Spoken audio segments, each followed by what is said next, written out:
What is going on, everybody? David Braga back here on the YouTubes.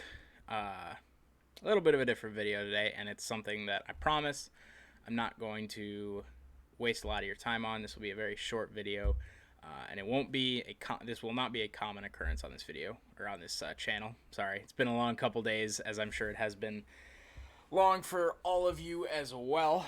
But today we're going to be talking about the election, and I'm going to spare you all the nonsense. I'm not going to dive into fraudulent voting or stop the vote or keep counting the votes and all that nonsense that's going on right now. Instead, I'd like to talk about specifically North Carolina and Pennsylvania and Georgia and Nevada and Arizona and a little bit Alaska, but I'll give Alaska a little bit of a pass, and I'll explain that in a minute. But basically, CNBC Politics put out a tweet last night. North Carolina won't update its total vote count until November 12th. That is a week from today, today being Thursday the 5th. So that's a week. That's a week and 2 days after election night. Nevada announced that it would not update its election results until Thursday, which is today, and they have updated, but they're not done. They have updated, but they're not done. And yeah, this is a really close election. I think a lot of people thought that this was going to be a really close election, other than the pollsters, but that's a story for a different time. But it is so important to be diligent in this voting process and to do it right. And right now there are 4 states that haven't been called, excluding Alaska, and I will make an exception for Alaska because of how odd of a state it is, and I'm not trying to diss Alaska or the people that live there. But it is an odd state. You know, it's so far disconnected from the rest of the country, and it's, you know, a lot of it is barren, and there's a couple major cities, Anchorage and Juneau and stuff like that. And other than that, it's just a whole lot of people that just are super spread out. And yeah, so I'll give Alaska a pass because it is a little bit different of a situation compared to the other states. But to the other states, Nevada, Arizona, Georgia, North Carolina, and Pennsylvania, what are you doing? I don't understand why you have laws in place that limit or restrict the amount of time that you can spend counting ballots. And maybe this is because I'm a 22-year-old and I don't understand everything that goes on in an election, which is true. I don't. But it feels like you should probably have an idea of who's going to win the state by now. And I get it. States don't have every single ballot counted on election night at midnight Eastern or midnight of whatever time zone the state is in. I understand that. Texas right now is at 85% vote counted. And so, but we know that Trump has won Texas based off of data, based off of who's voted and what counties have turned in all their ballots. So we know that Trump has won Texas. But we don't know who's won Nevada. I'm going to say Arizona because we don't actually know. I know some places have Biden won, which could very well be the case. Trump had to win, like 59% of the Phoenix County. What is it? Maricopa County, and like 60% of the rest of the votes, which possible, but we don't know yet because they're still counting. And Georgia, currently they're up to 99% reporting. Joe Biden has tightened the gap there. That's going to come down to the final vote.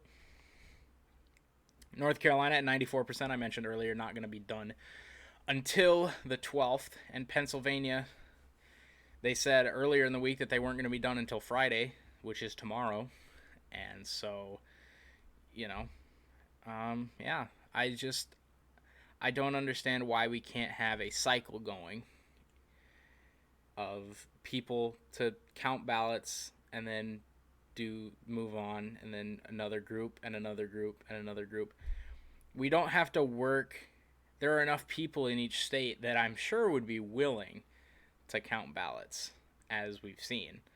Um, but I would think that there would be enough people. Maybe I'm wrong, but I would think that there would be enough people to have a cycle going of you're counting from this time to this time, you're counting from this time to this time, from this time to this time, this time to this time, etc.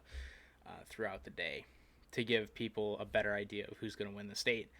And I get that this year with COVID, it was a lot different. There were a lot more mail-in ballots, a lot more absentee ballots, a lot more early voting, which, you know, I'll let you guys keep your opinions on that.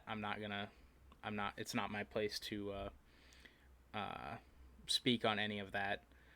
Um, but I do think that moving forward, as the country grows and as we evolve and as, stuff evolves with us, I think that one of the things that you're going to see change is how we do elections.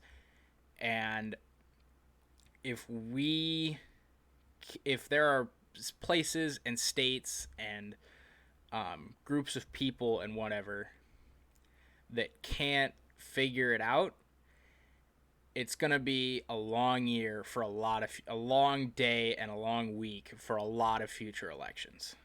And I don't think that that's responsible as a country to not know who the president is in some timely fashion. I don't think that that is responsible at all as a country.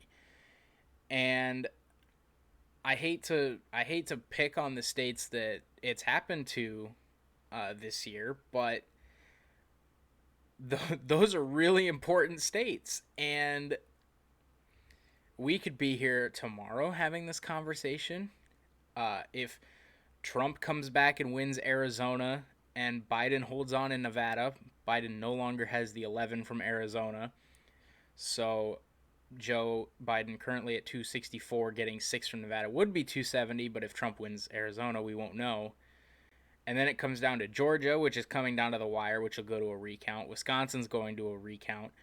I'm sure Pennsylvania and North Carolina are going to be close. They're already closing the gap in both of those states.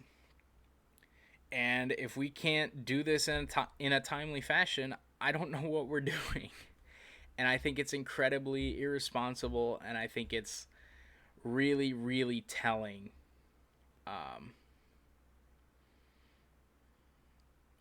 with what's going on. And like I said, there are states that are going to sit at 99% forever because they don't confirm anything until months down the road, weeks down the road. But yeah, it's really discouraging knowing that there's stuff in place to throw about the timeliness of what we're doing as a country, and it's just disappointing. It really is. I don't like it.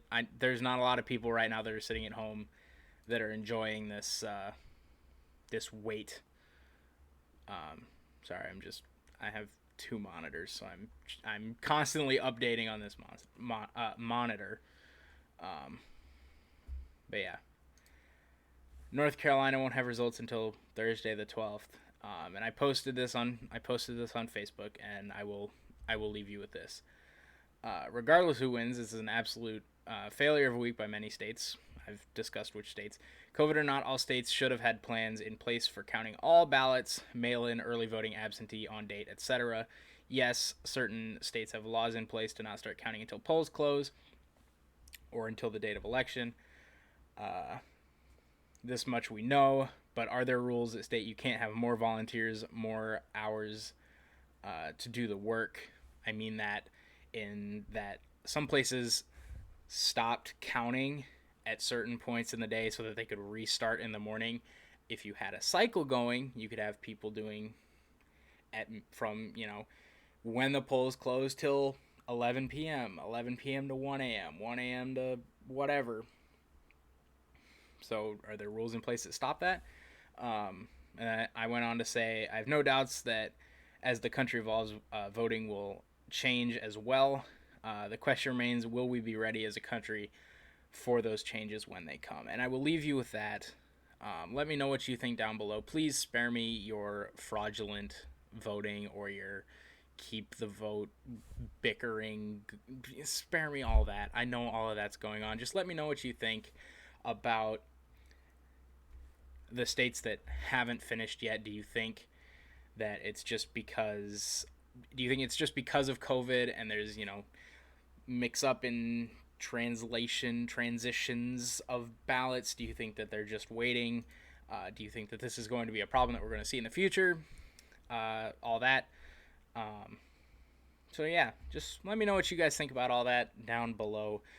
Also, I'll be streaming later tonight for San Francisco at Green Bay. We'll get back to our regularly scheduled content. Thursday night football, Green Bay at San Francisco. I hope to see some of you guys there. If you want to get notified when I go live, you can click that subscribe button down below. Actually, I think it's on this side.